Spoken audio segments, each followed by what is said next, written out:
Somewhere along the long and twisty path of human history, there was a man. And for reasons nobody will truly ever understand, he looked at his arm, then he looked at another man's arm, and he thought to himself, what if I just push mine to the side harder than he pushes his? He could have been helping build the pyramids. He could have helped with the agriculture around Nile, advance medicine, invent the freaking wheel. But no, this is what he chose right here. Arm looks like this. And he felt amazing.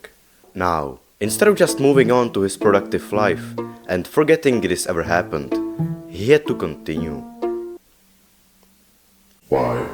This thing, it survived. It stuck around, more people joined. Generations came and went, history moved on. But humans never stopped. It was the other way around. They had to refine it. Now we have tables, pads, slips, reps, king's move, dead move, top roll, hook, press, flop wrist, cupping, rising, pronation, supination, side pressure, back pressure, and entire rulebooks of who can move their elbow by how many degrees. And then debating about one referee's decision for 5 months.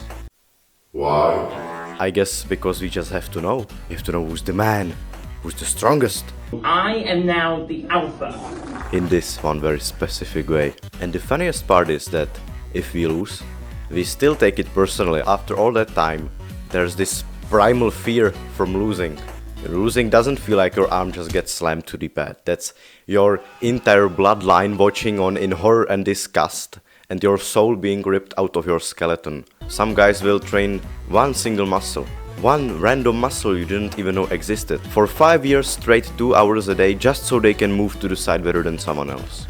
We have dudes using medieval torture-looking devices, practicing with ropes tied around their fingers, all to win in a sport that 95% people think ends in 3 seconds at a bar. We've created this martial art of forearm training.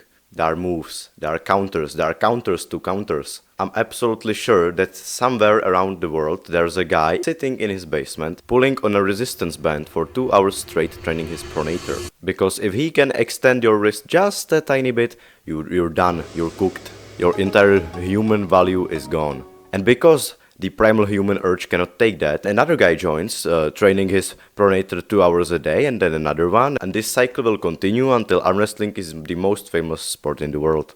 So arm wrestling might be goofy as hell, but this goofiness is one of the things that makes it so amazing. And if moving your arm sideways decides who's the king of the world, then I'm completely happy with that. And as Coach Ray would say, stay strong and love arm wrestling.